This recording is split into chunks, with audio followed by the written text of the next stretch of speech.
Human Trafficking Awareness Month, and today Greenville County investigators, victims advocates, and some victims themselves met with Greenville Health System to talk about how serious a problem it is. Now, this is a complex crime that 7 News reporter Kirsten Glavin has been following for about a year now, and she's joining us here live at 7 on Main to explain in more detail. Kirsten.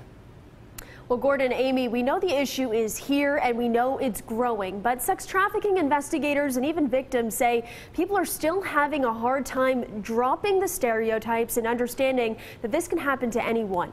One survivor proved that to a crowd of people today as she shared her story. My mom's side of the family, it was like very strict. She was an honors student with parents in law enforcement. That's not normal. That doesn't happen in everyone's family. Growing up, Kat Weehunt says her family was close and everything seemed normal from the outside. But the 26-year-old says looking back, she can't remember a time where sexual abuse didn't exist in her life. I knew that my body felt violated. I knew that I was violated, but I just didn't understand why or how or what it meant or why it was happening to me. Raped at 12 and at 14, trafficked by her older cousin. Although he acted as her pimp, she says she trusted him because he was family. These are the people that are supposed to take care of you. These are the people that are supposed to protect you. And these are the people that have, you know the most and that are closest with you. So you already have that bond.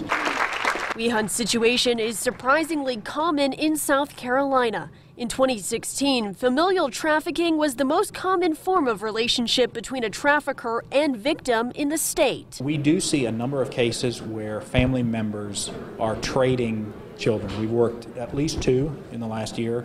One where a family member was trading a child for rent. Jonathan Bastoni works with Greenville County Sex Trafficking Unit and the U.S. Department of Homeland Security. He's been in charge of large-scale prostitution stings like Operation Millstone back in February, where 7 News exclusively went undercover to capture investigators taking traffickers into custody.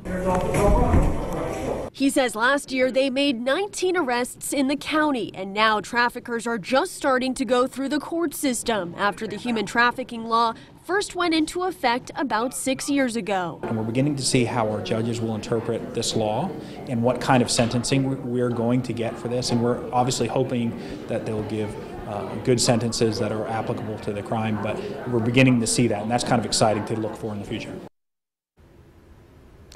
There are a lot of great programs in the Upstate that help victims get out of that way of life. Switch is a big one, along with Jasmine Road. They were both there today, and they offer a lot of services for those who do want to get the help. Yeah, hopefully people will get that help and reach out to those locations and agencies. What about the hospital system getting involved here? What's their role in this? Well, investigators were talking to them a little bit about some signs that they can look for. Obviously, there's the physical signs of abuse, sexual abuse to look out for, but there's also emotional signs there as well. Sometimes it could even just be that feeling that something is off, and that's something they really want to focus on and have people trust their gut instincts and report it and have them look into it instead of just ignoring it and letting that person leave and go out the door, because a lot of these victims do end up in the hospitals. Interesting. All right, Kirsten, keep on top of this for us. You do a great job. Thank you.